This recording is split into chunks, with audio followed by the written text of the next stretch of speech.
한 해를 매듭짓는 송구영 신예배에 어떤 말씀을 함께 나눌까 사실은 매년 고민을 많이 합니다만 올해는 우리가 마가복음을 묵상하며 복음을 총괄적으로 매듭짓기로 한 그 흐름 속에서 별 고민 없이 오늘 본문 말씀을 택하였습니다. 종말에 관한 말씀입니다. 한 해의 끝을 우리가 보내면서 역사의 종말에 대해서, 역사의 끝에 대해서 생각해 볼 수 있고, 그리고 실제로 이 서신을 쓴 베드로가 그의 생애의 거의 마지막 시기에 남긴 서신이라는 점에 있어서 베드로 자신의 생애 또 끝자락에서 그가 끝을 생각하며 기록한 이 서신을 우리가 함께 묵상해 보고자 합니다. 봉독은 이 편지의 마지막 3장을 우리가 함께 읽었습니다만 두 편지라고 했을 때 그 첫 번째 편지에 해당하는 베드로 전서까지를 포함해서 베드로 전후서를 통하여 종말과 오늘 우리의 삶이라는 것이 어떻게 연결되는 것이 우리가 복음을 총체적으로 이해하는 성도의 마땅한 모습인가 하는 것을 생각해 보고자 합니다.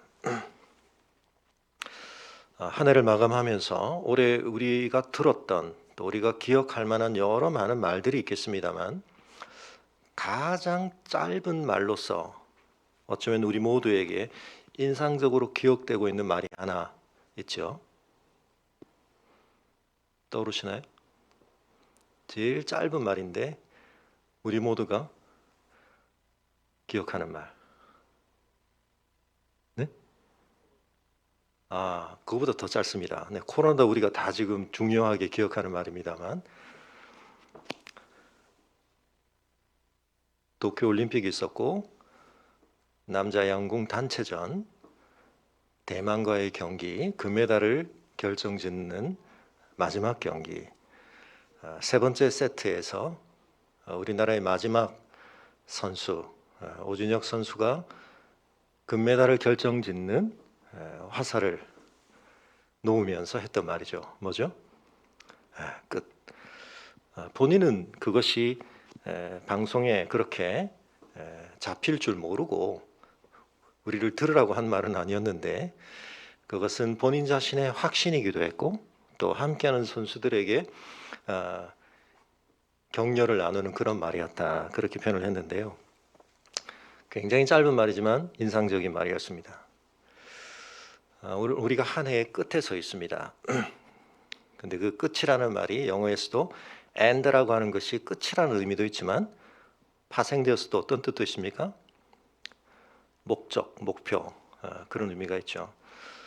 오준혁 선수의 그 말은 그런 점에 있어서 우리에게 오늘 본문과 관련하여 굉장히 중요한 것을 좀 상기시켜주는 그런 말이라고 볼 수 있겠습니다. 70m 떨어져 있는 그 관역을 향해서 활시를 놓으면서 어떻게 그것이 이 모든 경기를 끝맺는 화살이 될 줄 알았을까? 불과 한 1, 2초 만에 결판이 납니다만 자칫 8점을 맞았으면 큰일 나는 상황이었죠. 물론 9점만 쏴도 됐는데 10점을 쐈습니다. 그런데 여러분 그 말을 어떻게 할 수 있었을까요? 오준혁 선수가 어깨에 있는 회전근이 우리가 4개가 있는 걸로 알고 있는데 3개가 이미 다 끊어져 있고 나머지 하나도 80%가 손상돼 있다. 얼마나 많이 화를 쏘았는지. 그래서 여러분 그 끝이라는 말은 그냥 염원이 아니었죠. 굉장히 확신에 찬 말이었습니다.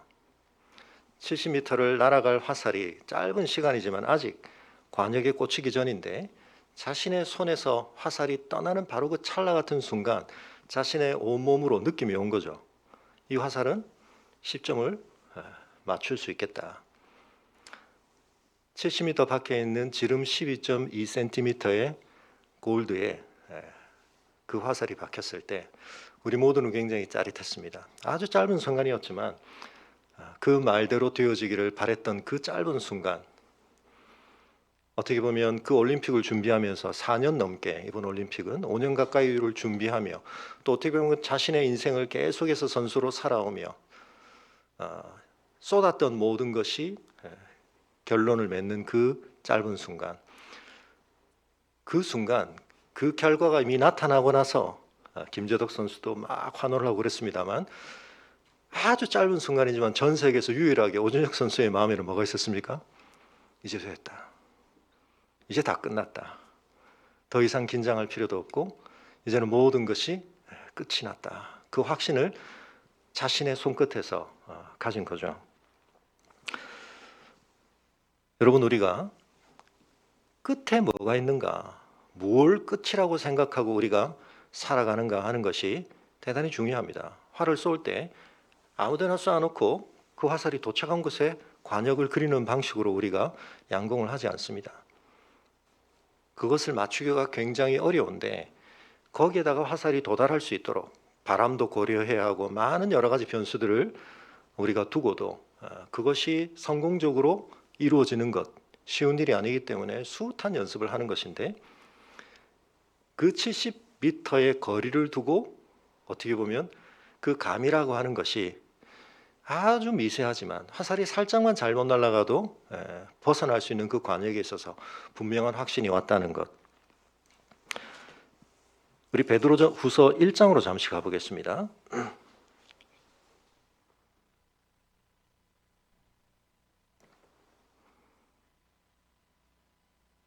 11절 같이 읽어보겠습니다. 베드로서 1장 11절. 이와 같이 하면 우리 주 곧 구주 예수 그리스도의 영원한 나라에 들어감을 넉넉히 너희에게 주시리라. 우리가 역사의 끝에 어디에 도달할 것인가, 우리의 상태가 어떠할 것인가를 알 수가 있을까요? 코로나 2년을 보내면서 우리가 깨닫는 게 뭡니까? 우리가 많은 것을 예측할 수 있고 우리가 많은 것을 통제할 수 있다고 생각했지만 2년 전에, 3년 전에 우리가 2022년을 이런 분위기 속에서, 이런 상황에서 맞을 것이라고 예측한 사람이 누가 있을까요? 미래에 대해서 우리가 아는 것은 참 제한적입니다. 그런데 어떻게 우리가 공간적으로 70m 밖도 아닙니다. 70년 밖도 아닙니다. 이 역사의 궁극적인 끝이 언제일지도 모르는데 그 끝에 우리가 어떤 상태에 있을 것인가, 여러분 어떻게 우리가 확신할 수 있습니까? 그런데 놀랍게도 베드로는 자신의 개인적 생애 마지막에서 어떻게 보면 이제 더 이상 편지를 통해서든 만나서든 교제할 수 없는, 하나님의 말씀을 함께 나눌 수 없는 성도들에게 대단히 중요한 확신의 근거를 주고 있습니다. 너희가 그 나라에 넉넉히 들어갈 수가 있다. 우리 학생들은 기말고사를 이제 거의 다 끝마쳤을 텐데요. 어른이 되고 나서 좋은 것 중에 하나는 이제 시험을 치지 않는 거죠. 근데 때로는 시험을 좀 쳐보면 좋겠다는 생각이 들 때가 있습니다. 내가 잘하고 있는 건가? 이렇게 살아도 괜찮은 건가? 우리가 한 해를 매듭 지을 때마다 한 번씩 해봐야 되는 것이 그런 것이죠. 올 한 해를 내가 하나님 앞에서 결산을 해본다면, 기말 시험을 친다면 나는 몇 점쯤 될까? 운동선수들이 수없이 어깨 근육들이 그렇게 손상될 만큼 그 활을 쏘아가면서 하는 게 뭡니까? 그 결정적인 순간에 자신이 올바를 수 있도록 연습을 하는 거죠. 우리가 한 해를 매듭 지으면서 올 한 해를 내가 어떻게 살았나 돌아봐야 하는 이유는 뭡니까? 내가 이렇게 계속 살아도 괜찮을까? 내가 이렇게 계속 살면 나는 결국 역사의 마지막에 어디에 있을까? 우리가 뭔가 문제가 있다면 교정을 해야 하는 것입니다. 내가 지금 조준하고 있는 것이 진정한 목표가 맞는가? 내 화살이 지금 이렇게 쏘면 제대로 날아가는가? 점검을 해봐야 하는데 사실 우리가 점검을 잘하지 못합니다. 그리고 우리가 엉뚱한 기준을 가지고 잘못된 판단을 하며 우리의 삶을 허비하고 그릇되게 살 때가 많이 있습니다. 그런 점에서 오늘 이 본문이 대단히 중요합니다. 역사의 종말에 우리가 어떤 상태에 있을지를 도대체 어떻게 우리가 그렇게 확신할 수 있나? 여러분, 이전과 관련하여서 종말에 대한 이야기를 분명히 하고 있습니다. 베드로 자신도 자신의 생애의 마지막이 이제 다가왔다는 것을 분명하게 알고 있습니다.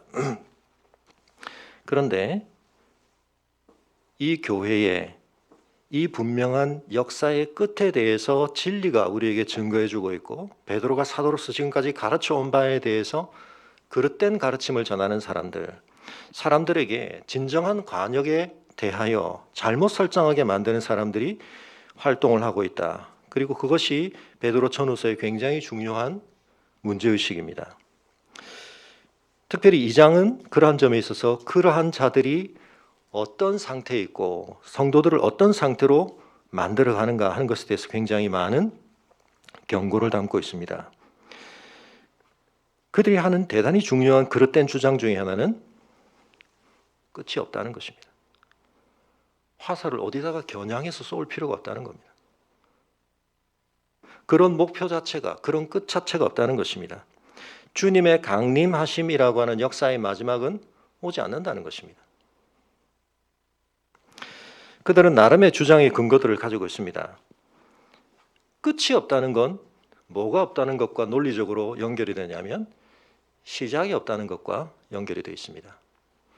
헬라적인 우주관, 자연관, 사상에 많은 뿌리가 그러한 생각을 공유하고 있습니다.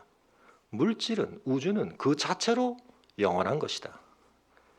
그리스의 신들은 물질을 창조하지 않았습니다. 우주를 창조하지 않았습니다. 그렇기 때문에 이 모든 것들은 그저 계속 존재하는 것이다. 끝이 오지 않는 이유는 시작도 없었기 때문입니다. 그러나 성경은 태초에 하나님께서 천지를 창조하셨다고 말씀하시는데요. 여러분, 이와 같은 성경의 진리에 거스르는 주장들이 과학의 이름으로 여러분 19세기까지 우리가 쉽게 빅뱅이라고 말하는 그 이론이 나오기 전까지는 지배적인 주된 견해였습니다. 빅뱅이라는 이름 자체가 굉장히 조롱적으로 붙여진 이름이라는 것을 자주 말씀을 드렸죠. 이 세상은 그냥 원래부터 있었던 거야. 그렇기 때문에 이 세상은 앞으로도 계속 존속할 것이다. 그러나 3장 5절 같이 보겠습니다. 베드로서 3장 5절, 이는 하늘이 옛적부터 있는 것과 땅이 물에서 나와 물로 성립된 것도 하나님의 말씀으로 된 것을 그들이 일부러 잊으려 함이로다.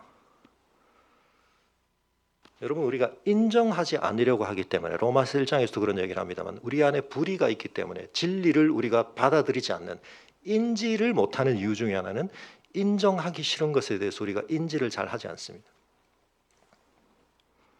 그리고 그 사실에 대해서 우리는 일부러 잊으려고 합니다. 베드로 전서뿐만 아니라 베드로 후서에서 베드로가 굉장히 자주 반복적으로 기억하라는 말을 사용합니다. 내가 지금 이 말을 하는 것은 3장 1절에서도 그가 말하죠. 일깨워 생각나게 하려고 한다. 2절에서도 기억하게 하려 한다. 진리를 정확하게 파악하고 기억하고 간직해야 된다. 그런데 이 세상에서는 그 진리를 희석시키고 진리에 대해서 우리의 관점을 흐리게 만드는 주장들이 많이 있다는 것입니다. 그런 세계관들이 팽배합니다. 종말은 무슨 종말? 세상은 지금의 상태로 계속 존속할 거야. 그러나 이 세상은 하나님의 말씀으로 창조된 세상이기 때문에 그 하나님의 말씀으로 유지되고도 있지만 그 말씀에 따라서 종말을 맞이하는 것입니다. 7절 이하에 하늘과 땅은 그 동일한 말씀으로 불사르기 위하여 보호하신 바 되어 경건하지 아니한 사람들의 심판과 멸망의 날까지 보존하여 두신 것이라. 하나님이 이 세상을 존속시키시지만 하나님은 때가 되매 이 세상에 대해서 심판을 행하신다. 그리고 그것은 지난날 물로 임한 심판을 통해서 분명하게 나타난 적이 있다는 것입니다. 그리고 많은 사람들이 그 심판이 지연되고 있는 상황에 대해서 조롱하며 하는 주장들에 대해서, 그리고 한편 우리가 착각하는 것에 대해서 우리가 인내하며 기다린다고 생각하는데 왜 이렇게 더디나? 실상은 하나님이 인내하고 계시다. 하나님이 참아주고 계시다. 주의 약속은 어떤 이들이 더디다고 생각하는 것까지 더딘 것이 아니다. 오직 주께서는 너희를 대하여 오래 참고 계시다. 한 사람이라도 회개하기를 기다리고 계시다. 그러나 주의 날이 도둑같이 올 것이다. 그날에는 하늘이 큰 소리로 떠나가고 물질이 뜨거운 불에 풀어지고 땅과 그 중에 있는 모든 일이 드러나리로다. 여러분, 여기서 이 불이 임한다, 물과 대조되는 불로 임하는 심판이라고 하는 것과 관련해서 다시 한번 이것이 그러면 모든 것을 폐기하고 소멸시키는 것을 의미하는가? 그렇지만은 않습니다. 베드로전서에 우리 앞으로 잠시 돌아가서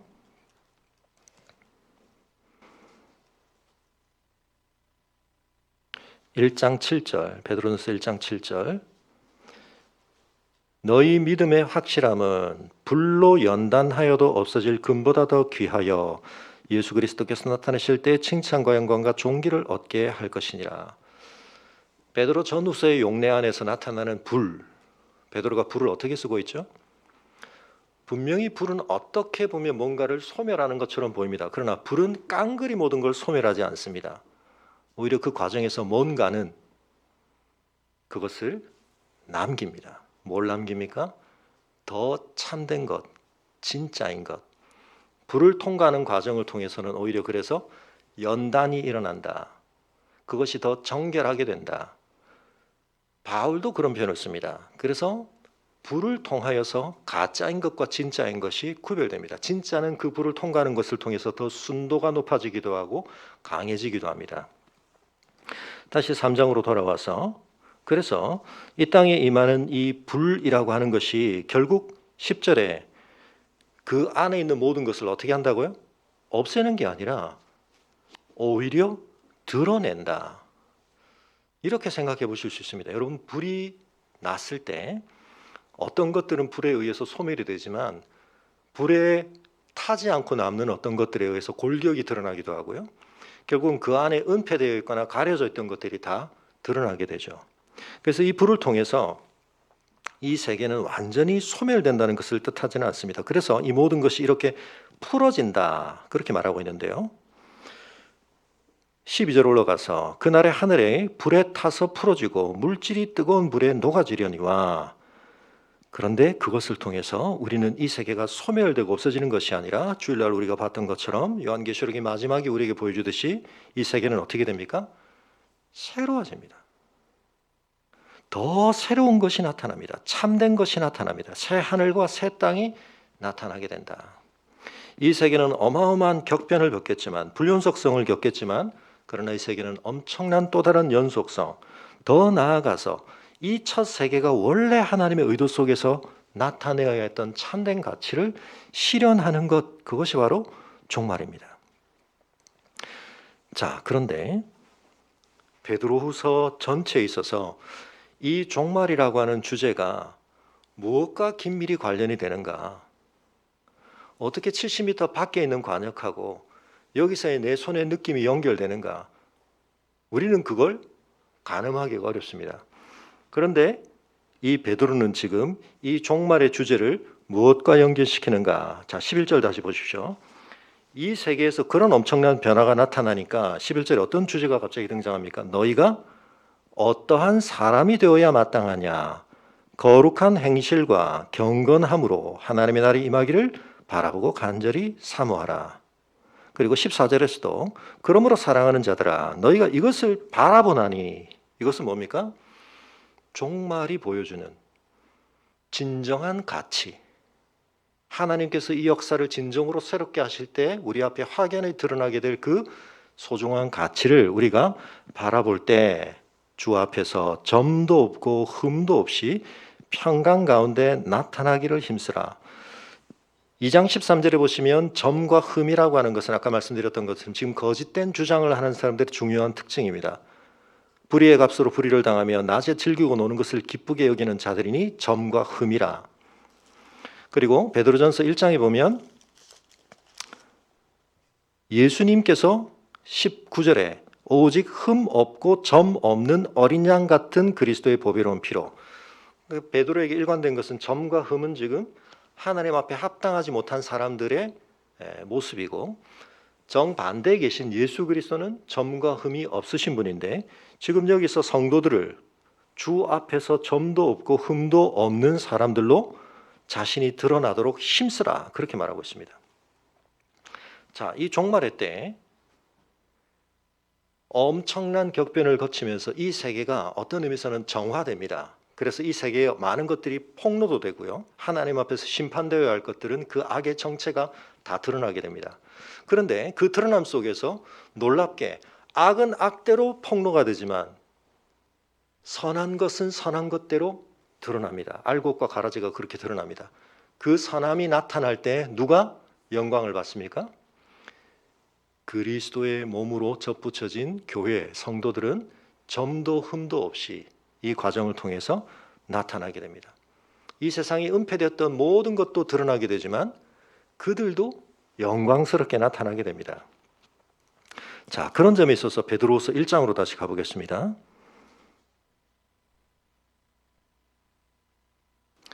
4절에 오늘 설교의 제목인 이로써 그 보배롭고 지극히 큰 약속을 우리에게 주사 이 약속으로 말미암아 그 다음 어떤 내용이 나오죠? 이 종말론적인 큰 약속, 우리가 바라봐야 할 진정한 역사의 종말의 관역을 우리가 제대로 보게 되면 그것이 오늘 우리의 삶에 어떻게 연결이 되는가?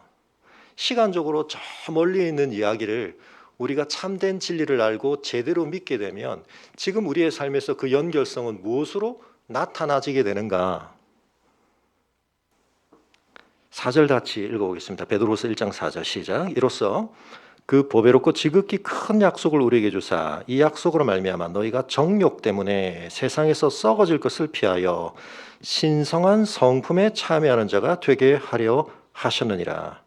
그러므로 너희가 더욱 힘써 너희 믿음의 덕의 지식을, 지식의 절제를, 절제의 인내를, 인내의 경건을, 경건의 형제의 의를, 형제의 의에 사랑을 더하라. 종말이 될수록 뭔가는 사라집니다. 풀어집니다. 해체됩니다. 근데 어떤 것은 쌓입니다. 세워집니다. 드러납니다. 8절에 이런 것이 너희에게 있어 흡족한즉 너희로 우리 주 예수 그리스도를 알게 게으르지 않고 열매 없는 자가 되지 않게 하려니와. 그리고는 10절에 그러므로 형제들아 더욱 힘써 너희 부르심과 택하심을 굳게 하라. 너희가 이것을 행한즉 언제든지 실족하지 아니하리라. 그리고 우리가 아까 읽었던 것처럼 이같이 하면 우리가 어떻게 할 수 있다고요? 시간적으로 그 영혼의 끝의 관점에서 볼 때는 너무 멀리 떨어져 있지만 지금 우리는 여기서 엄청난 확신을 가질 수 있다는 것입니다. 우리의 지금의 상태가 그 종말의 우리의 상태에 대해서 대단히 중요한 것을 확증해 준다는 확신을 가질 수 있다는 것입니다. 지금 여기서 말씀하고 있는 것들을 어떤 성도님들은 그냥 도덕적 자질 그렇게 생각을 합니다. 그냥 우리의 됨됨이 맞습니다. 그런 측면을 얘기하고 있습니다. 근데 그게 어떻게 연결이 되죠?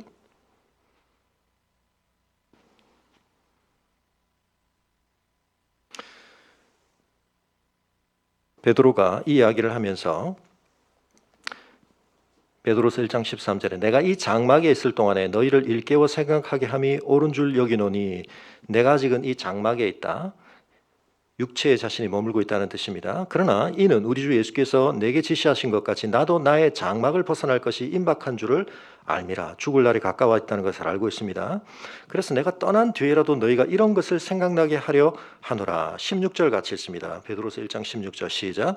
우리 주 예수 그리스도의 능력과 강림하심을 너희에게 알게 한 것이 교묘히 만든 이야기를 따른 것이 아니요 우리는 그의 크신 위엄을 친히 본 자라. 여러분, 베드로가 이 종말에 대한 확신을 갖는 중요한 이유 중에 하나는 주님이 다시 오실 것에 대해서 베드로가 중요하게 확신하는 이유는 뭐죠? 주님이 처음 오신 주님의 초림을 베드로가 증인으로서 알고 있는데 그때 하나님이 뭘 하셨냐면 바로 변화산 사건을 지금 얘기하고 있는 것입니다. 처음 오신 주님을 누구보다 가까이서 따랐지만 우리가 잘 알고 있는 것처럼 마가복음에서 우리가 봤습니다. 이 중요한 순간에 베드로가 예수님 안에서 드러나고 있는 것을 온전히 깨달았습니까? 못 깨달았습니까? 그렇지 못했습니다. 주님께 자신이 열망하는 것, 자신이 중요하게 생각하는 것들을 오버랩시켜서 투사해서 보기는 했지만 주님이 진정 자신 안에서 이루고 가신 일을 제대로 알지 못했는데, 그때 하나님께서 새 제자를 따로 예수님과 함께 부르셔서 변화산 위에서 보여주신 것이 무엇입니까? 엄청난 주님의 영광이었습니다. 그리고 17절에 지극히 큰 영광 중에서 이러한 소리가 그에게 나기를 이는 내 사랑하는 아들이요 내 기뻐하는 자라 하실 때에 그가 하나님 아버지께 존귀와 영광을 받으셨느니라. 주님은 뭘 제자들에게 말씀하셨죠? 나는 죽으러 간다. 주님의 이 땅 위에서의 끝에 대해서 얘기하셨습니다. 그런데 그 뜻은 제자들이 보기에는 그리스도에게 기대하고 있던 끝이 아니었습니다. 영광스럽고 존귀한 결말이 아니었습니다. 비참하고 참혹하고 패배에 대한 것이었습니다. 그래서 그들은 그것을 거부했습니다. 연결이 안 됐습니다. 그런데 변화산 경험을 하기는 했지만 지금 와서 돌아보니 이미 하나님께서는 그 그리스도의 십자가가 어디로 연결되고 있다는 걸 보여주신 거죠. 하나님의 참된 영광을 드러내는 것으로. 초림에 오신 예수님께서도 이미 그 사역을 완성하심으로 하나님 앞에 이 영광을 이루어가고 계시다는 것을 주님은 보고 계셨던 거죠. 그래서 여러분 요한복음은 우리에게 증거합니다. 예수님께서 십자가 위에서 활을 마지막 쏘시면서 뭐라고 하셨습니까? 끝 그러셨죠. 다 이루었다. 우리가 볼 때는 끝은 무슨 끝이야? 화살이 빗나가도 한참 빗나가겠구만. 우리는 그렇게 생각하고 있는데 주님은 자신의 이 비참하신 죽으심이 하나님의 영광과 하나님의 나라를 이루는 것이라고 분명히 말씀하셨습니다. 그때는 베드로가 알아보질 못했습니다. 그런데 지금 보니까 하나님께서 그 변화산 위에서 하셨던 그 말씀, 아들을 통해서 하나님께서 성취하고 계셨던 그것을 베드로가 알게 되었는데 그것이 자신에게는 너무나 중요한 확증이었다는 것을 깨닫는 것입니다. 자신은 시간을 경험해가는 과정 속에서 그것이 어떻게 보면 연결이 되고 있지 않았지만 그 시간을 다 지나놓고 봤더니 예수 그리스도의 초림 안에서 일어났던 일을 다시 봤더니 어떻게 됩니까? 하나님은 작정하신 뜻을 반드시 이루신다. 우리가 예수 그리스도께서 이 땅에 오셨다는 사실을 증거할 때 주님의 강림하심을 그 16절에 있는 능력과 강림하심이라고 되는데 이거는 이제 중원법이라고 하는데 이게 명사로 연결된 것 같지만 앞에 명사는 형용사적으로 번역하는 것이 해석상은 맞습니까? 능력 있는 강림입니다. 그런데 여러분 예수님의 초림은 예수님의 재림에 비하자면 어떻게 보면 굉장히 제한적인 강림입니다. 능력의 드러나심에 있어서.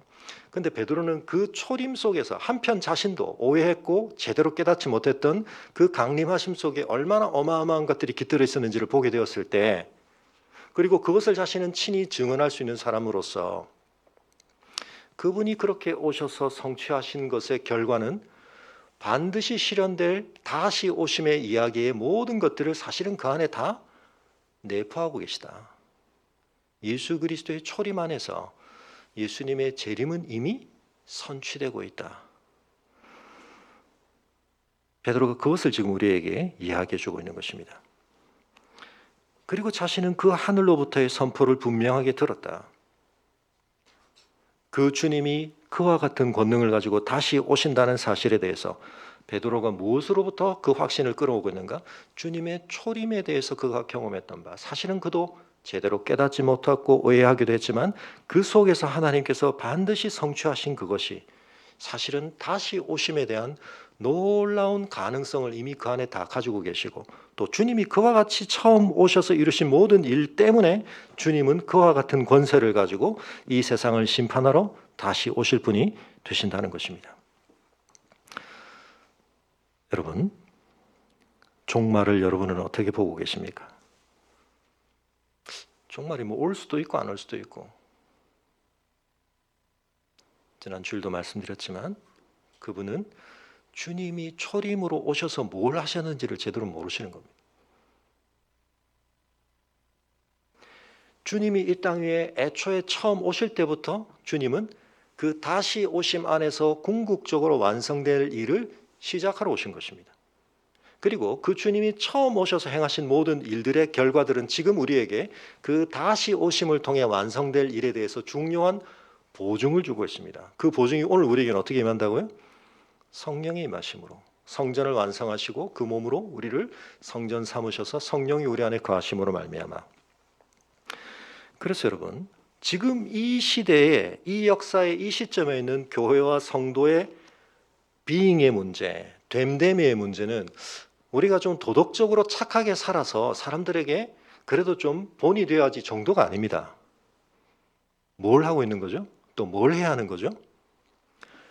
이 세계가 완전히 새로워질 그때, 지금 바벨론이 음녀가 되어서 우리에게 그것이 진리인 것처럼, 그것이 옳은 삶인 것처럼 보이는 모든 질서에 대해서 우리가 그것을 거슬러서 우리는 완성될 새 예루살렘으로서, 하나님의 혼인잔치의 신부로서, 하나님의 새하늘과 새 땅에 존재하게 될 새 예루살렘으로서의 정체성을 우리는 이미 확보한 자로서 지금 여기에서 그날 성취되어지고 그날 실현되어질 삶의 질서에 이미 참여한 자로서의 삶을 뭐하고 있어야 됩니까?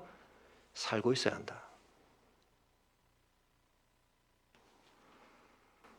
그렇게 될 때 여러분, 우리는 이미 그 완성될 나라의 질서와 완성될 나라의 생명의 차원에 속하는 삶을 이미 살고 있기 때문에 그 삶의 모습은 뭘 보증한다는 것입니까? 그 나라가 왔을 때 너희가 거기에 있을 것에 대해서 분명하게 보증해 준다는 뜻입니다. 물론 그 구원의 주권과 주도성은 하나님이 하십니다. 그런데 베드로가 왜 이렇게 힘쓰라는 얘기를 하는가?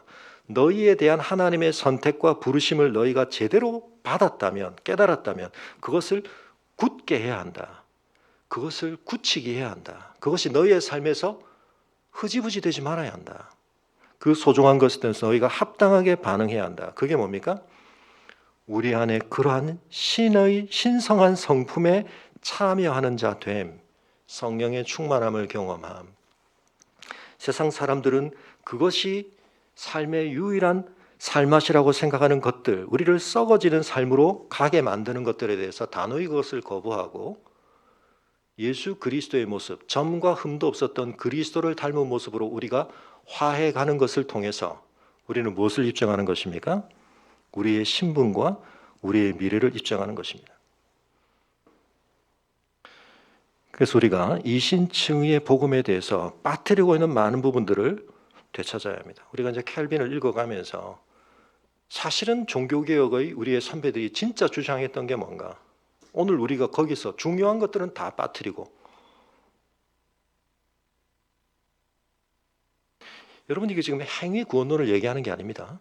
하나님의 은혜를 합당하게 받은 자의 삶에서 마땅히 나타나야 할 열매에 대한 이야기입니다. 그도 말씀드리지만 여러분, 교회가 이 땅 위에 건물로서의 성전을 더 이상 짓는다라고 말해서는 안 됩니다. 요한계시록으로 보셨지만 하나님께서 지시하여 주신 그 규례들은 모형이자 청사리이자 그림자이고, 진정한 새 예루살렘에는 성전이 있습니까? 없습니까? 없습니다. 하나님이 지으시는 성전은 이 땅에 더 이상 건물을 얘기하는 게 아닙니다. 하나님 지금 뭐 짓고 계십니까? 여러분을 짓고 계십니다. 저를 짓고 계십니다. 뭘로요? 그리스도의 몸으로, 그리스도의 성전으로. 그리스도 안에서 이미 선취되어진 하나님 나라의 새 질서에 이미 연결되고 소속되어지고 그 통치를 받고 있고 그 은혜의 공급을 받는 자로서의 우리의 모습들을 하나님은 여기서 시작하고 계시는 거죠. 이미 그리스도의 초림 안에서 시작하신 일은 우리 안에서 계속되고 있어야 합니다. 그 일이 계속되는 것은 세상에 어떤 증거가 되죠? 하나님이 이것을 완성하실 것에 대해서 고난과 어려움이 있지만 우리는 굴하지 않고 그 열매들을 드러냄으로써 우리 안에 신성한 성품의 참여함이 드러남을 통해서. 자, 그래서 다시 기말고사 문제로 가보겠습니다. 채점을 한번 해보죠. 올 한 해 잘 사셨습니까? 어떤 기준이 떠오르십니까? 물론 우리의 육체 건강도 중요합니다. 그런데 우리 교회 성도님들 가운데 육체적으로 좀 씨름하는 분들이 많습니다. 어떤 신앙의 스펙트럼에서 보면 그럼 우리 교회는 굉장히 신앙생활을 잘못한 셈이 되는 것입니다. 하나님께 복을 받아야 되는데 왜 이렇게 아픈 사람이 많나? 앞으로 여러분 우리가 칼빈을 읽어갈 텐데 제가 오늘 시간 관계상 들고 오진 않았습니다. 칼빈 3권의 미래에 대한 종말론적인 이야기를 처음 시작할 때 여러분 아마 깜짝 놀라실 겁니다. 한국교회에서 지금 그렇게 설교하면 교회는 아무도 안 남을 겁니다, 아마. 우리 인생에 생기는 어떠한 고난에 대해서도 그것이 우리에 대해서 갖는 권리나 영향력에 대해서 그것이 우리를 지배할 수 없다. 그리스도 안에서 주어진 소망. 여러분 잘 사셨습니까? 운동 열심히 하시고 건강관리를 잘 하셔서 건강을 좀 유지하시면 더 좋기는 합니다. 그러나 여러분, 건강이 우리의 복의 전부는 아닙니다. 베드로 지금 그 장막을 자신이 벗어야 한다고 말하고 있습니다.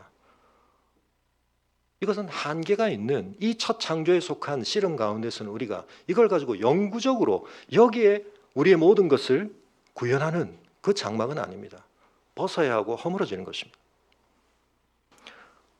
은행 통장의 잔고는 어떻습니까? 얼마나 더 늘으셨습니까? 그럼 우리가 잘 살았나요? 그것도 중요한 부분이죠. 그런데 여러분, 성경은 하나님 우리에게 어떤 기준을 대십니까? 네 존재 속에서 신성한 성품에 하나님의 빙에 적합한 하나님 너희에게 은혜를 주시고 너희를 통치하시는 그분이 그러하신 바와 같이 너희의 존재 속에서 뭐가 담기고 있나? 우리의 육체적 건강과 우리의 통장의 잔고가 중요하지만 그것보다 더 중요한 것은 내 존재라고 하는 그릇 속에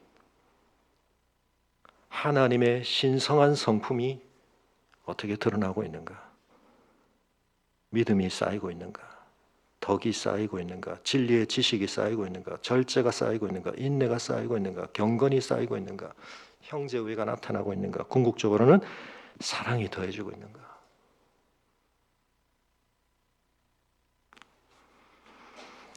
여러분, 학생들이 선생님이 출제할 문제의 경향성을 잘못 파악하면 열심히 시험을 준비했는데 시험을 못 칩니다. 활을 쏴야 되는데 70m 관역이 아니고 10m 앞에 놓고 쏘는 연습을 열심히 하면 실제 문제를 만났을 때 당황하게 되죠. 하나님 이걸 보신다는 겁니다. 내 나라의 새 생명, 새 질서에 이미 익숙한 자로서 이 땅 위에서 살고 있는가? 그 나라가 온다는 사실을 믿는 사람은 그렇게 산다는 겁니다. 왜냐하면 그 나라를 예수 그리스도의 초림 안에서 하나님이 분명히 시작하셨기 때문에 내가 예수께서 이 땅에 오셨음을 믿습니다. 예수가 내 삶의 주이심이다를 믿는다는 말은 과거적인 회고를 뜻하고 많은 얘기가 되어서는 안 됩니다. 나의 현재에 대한 규정이 되어야 하고 나의 미래에 대한 전망에 분명히 그것은 구속력을 가져야 됩니다.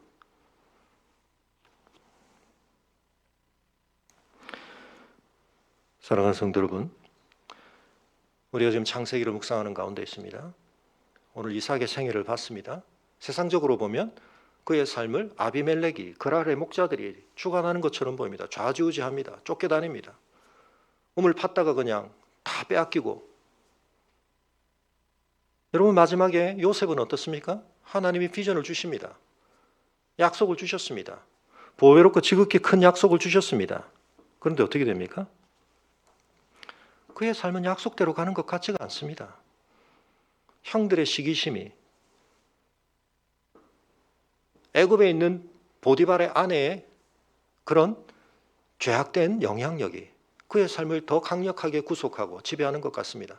그런데 그 모든 이야기의 끝에 누가 그의 삶의 주인이었습니까? 하나님이셨습니다. 그들은 명백히 악을 행했지만 그 악이 용광로처럼 다 끌어모아져서 자원이 되었는데 뭐가 나왔죠? 우리가 오늘 로마서에서 읽은 그 중요한 내용, 합력하여 선을 이루시는 하나님. 올 한 해를 돌아보며 여러분, 그 고백을 우리가 할 수 있어야 됩니다. 올 한 해 우리에게 참 많은 어려움이 있었습니다. 안타까움들이 있었습니다. 그러나 여러분, 우리가 믿음으로 결산을 그렇게 하고 이 한 해를 마감해야 할 것입니다. 우리가 지금 다 깨닫지 못합니다. 하나님, 그러나 올 한 해도 하나님께서 합력하여 선을 이루고 계십니다. 여러분 믿으십니까? 그 영원한 날 우리가 이때를 돌아보며 베드로가 그 변화산의 자신의 모습을 돌아보며 고백하고 있는 것처럼 우리가 지금은 다 깨닫지 못하지만 그날에 섰을 때 주님, 그 우리의 삶의 여정들이 하나님께서 당신의 경륜 가운데 선을 합력해 가고 계시던 과정이었던 것을 제가 찬송합니다. 너무 힘들었습니다. 너무 견디는 게 어려웠습니다. 그러나 하나님, 우리가 그것을 바라볼 수 있는 믿음 주셔서 감사합니다. 여러분, 베드로가 이 씨름이 만만하다고 말하지 않습니다. 그래서 뭐라고 말합니까? 힘써야 한다.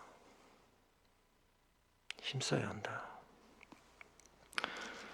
시간 관계상 자세히 말씀은 못 드리지만 여러분, 베드로서 1장의 마지막과 2장의 마지막에 어떤 내용이 공통적으로 들어있냐면 예언을 조심해서 해석하라, 하나님의 말씀에 대해서 주의하여 해석하라는 이야기가 있습니다. 왜냐하면 거짓된 무리들은 그 말씀을 자의적으로 막 해석을 하거든요. 종말에 대해서.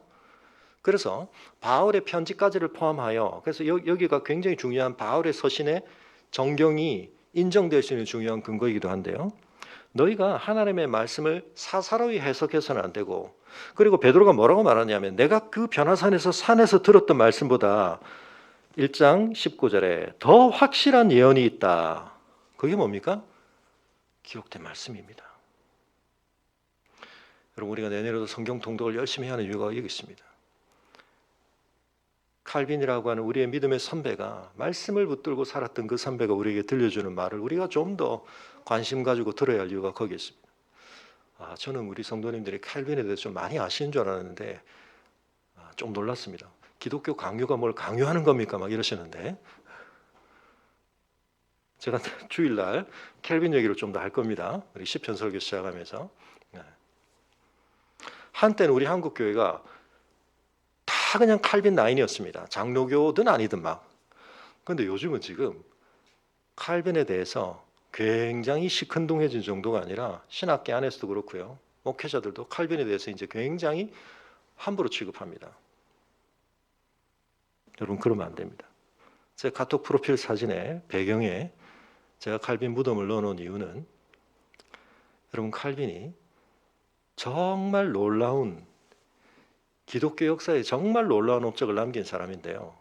어떻게 평가하면 그 사람은 교회의 역사만이 아니라 천년, 서양사 천년을 두고 가장 큰 영향을 남긴 사람, 칼빈으로 뽑는 사람들, 크리스찬이 뽑는 게 아닙니다. 역사를 연구하는 사람들이, 이 사람이 미친 영향력이, 스위스 제네바 얘기를 제가 앞으로 뭐 좀 자주 드리겠습니다만,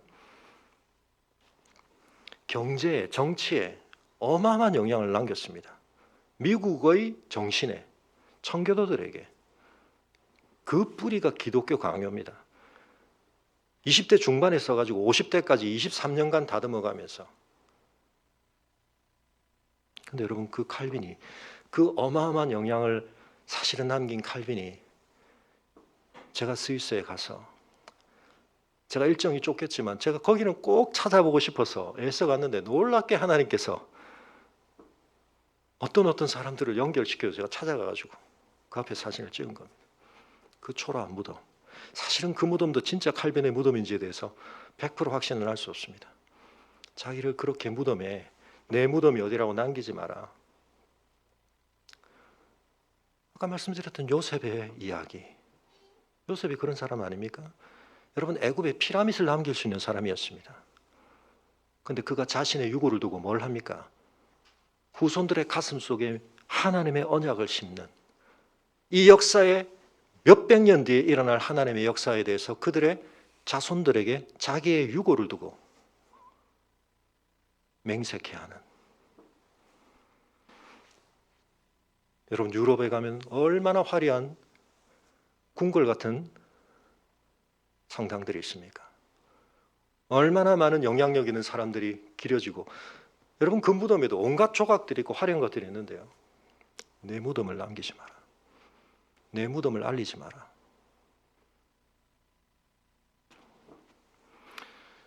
여러분, 그것이 켈빈의 이 땅 위에서의 끝의 모습입니다.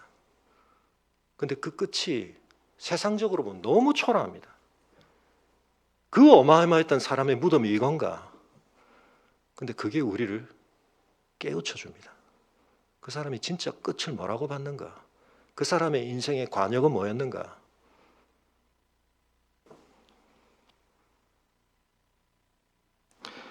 사랑하는 성도 여러분, 우리가 정신을 번쩍 차리지 않으면 지금 우리가 주변에서 그냥 그리스도인들이 그런 대로 사는 정도 살면 우리가 괜찮은 상위 몇 프로 하는 그리스도인이 되고, 우리가 뭐 헌금도 남으니까 다른 교회다가 막 5천만 원도 주고 뭐 우리 꽤 괜찮은 교회다. 여러분, 종교개혁이 필요한 시대입니다. 지금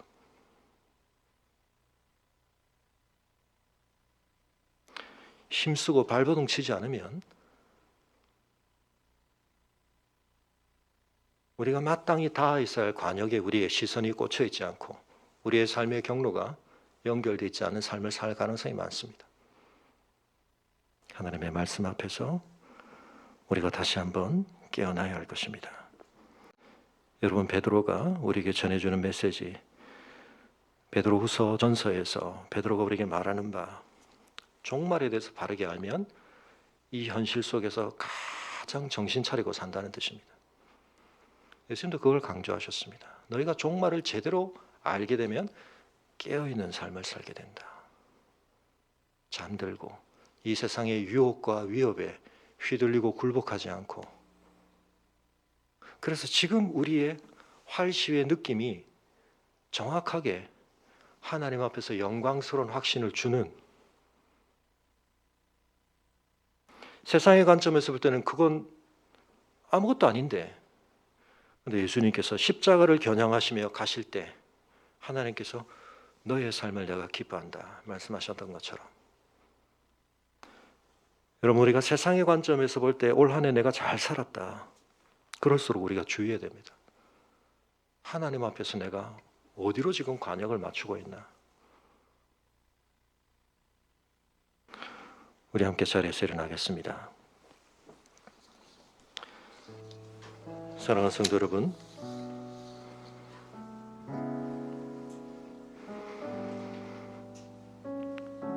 올 한 해도 우리가 하나님의 은혜로 살았습니다. 내년도 또 그 다음 해도 우리의 남은 인생 우리가 하나님의 은혜로 살아야 하고 하나님의 다스림 속에 살아야 합니다. 하나님은 이 세상을 하나님이 작정하신 끝을 향해 역사해 가고 계십니다. 우리의 시선이 그 끝에 초점 맞춰져 있어야 하고, 우리에게 그 종말은 누군가가 공상으로 지어낸 이야기가 아니라 베드로가 고백하고 선포하듯이 그 위험을 친히 본 자들의 증거 속에서, 그리고 그들이 증인으로서 그들의 삶으로 드러낸, 베드로가 그러하였고 켈빈이 그러하였고 요셉이 그러하였듯이 나그네의 삶을 통해 그들이 본향을 향해 살아내었던 그 삶의 모습으로 우리 앞에 증명되고 있는 삶입니다. 예수 그리스도께서 시작하신 그 일이 오늘 우리에게 말씀으로 성령으로 놀라운 축복으로 임해 있습니다. 우리가 그것을 제대로 누릴 때 그것은 우리의 존재를 새롭게 하고, 우리가 하나님의 통치를 받고 하나님의 은혜가 우리의 삶에 채워질수록 우리 안에 예수 그리스도의 형상이 나타나는 이 일, 이 소중한 열매가 올 한 해 나에게 얼마나 있었나. 부족했다면 우리가 하나님 앞에 회개하며 우리에게 허락하시는 또 남은 인생의 우리의 여정 속에서 우리가 이 놀라운 열매, 그리고 우리에게는 영광스러운 확신이 되는, 내 삶이 이 세상에서 어떻게 사라지든 하나님의 영광 앞에서 새 예루살렘으로 찬란하게 세워질 것을 우리가 바라보며 견디며 씨름해 갈 수 있는 그 확증의 확신을 우리에게 주는 그 삶에 있어서 우리가 더 분발할 수 있도록, 하나님의 말씀을 소홀히 여기지 않고 사사로이 풀지 않고 하나님의 말씀을 소중히 여기며 하나님의 말씀으로 내 삶을 빚어가며 하나님의 말씀의 통치, 이 우주를 시작하셨고 끝맺으시는 그 권능의 말씀이 내 삶을 붙드시고 내 삶을 해석해 주시고 새벽별처럼 내 인생의 어두움 속에서 빛이 되어 주시고 내 삶의 권능으로 나타나는 그 삶을 주님 다시 한번 바라보게 하여 주옵소서. 우리 함께 기도하겠습니다.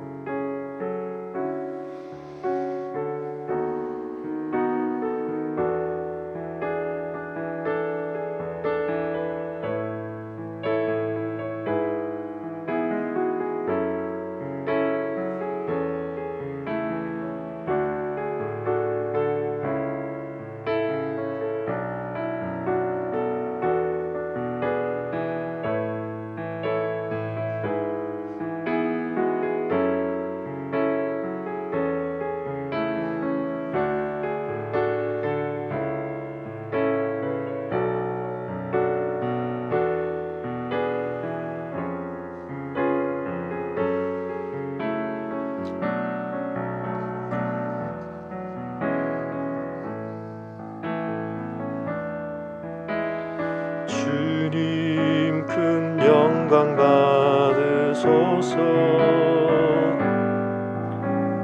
홀로 찬양 받으소서. 모든 이름 위에 뛰어난 그 이름, 온 땅과 하늘이 다 찬양해. 겸손하게 우리 무릎 꿇고 주 이름 앞에 영광 돌리세. 모두 절하세. 독생자 예수 주님께 찬양 드리리. 모든 영광과 존귀와 능력 받으소서. 받으소서. 영광과 존귀와 능력 받으소서. 받으소서. 그리스도 살아계신 하나님.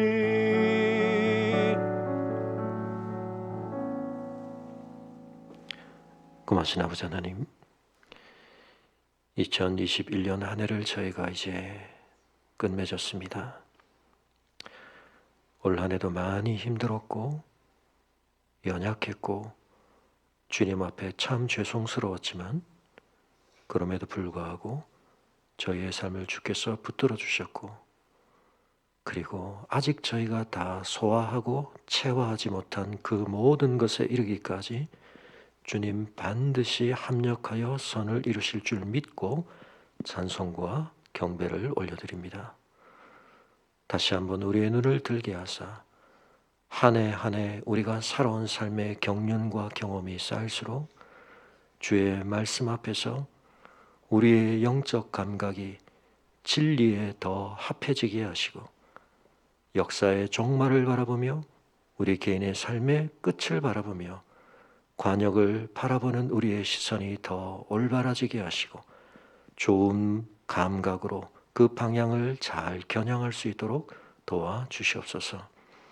주님 안에서 이미 시작되었고 성령 안에서 우리 안에서 실현되고 있고 주님의 다시 오심 속에서 완성될 그 나라에 이미 참여한 자답게 저희의 삶에서 그 나라의 주권자 되시며 그 나라의 공급자가 되신 우리의 머리가 되신 주님이 우리에게 주시는 모든 것이 우리의 영적 체질을 변화시키며 우리의 성품과 우리의 존재 방식과 우리의 삶의 태도들 속에 녹아들게 하시고 열매로 드러나게 하사 하나님의 신적 성품에 참여한 자 되므로 주님 여기서이지만 우리가 그날에 거기에 있을 것을, 그리고 그곳에서 확인받게 되고 누리게 될 그 영광을 우리의 마음으로 분명하게 확신할 수 있도록 이 역사의 끝을 이미 선포하셨고 우리 안에서 그 끝의 열매를 시작하셨고 실현해 가시는 주님의 보증을 가진다답게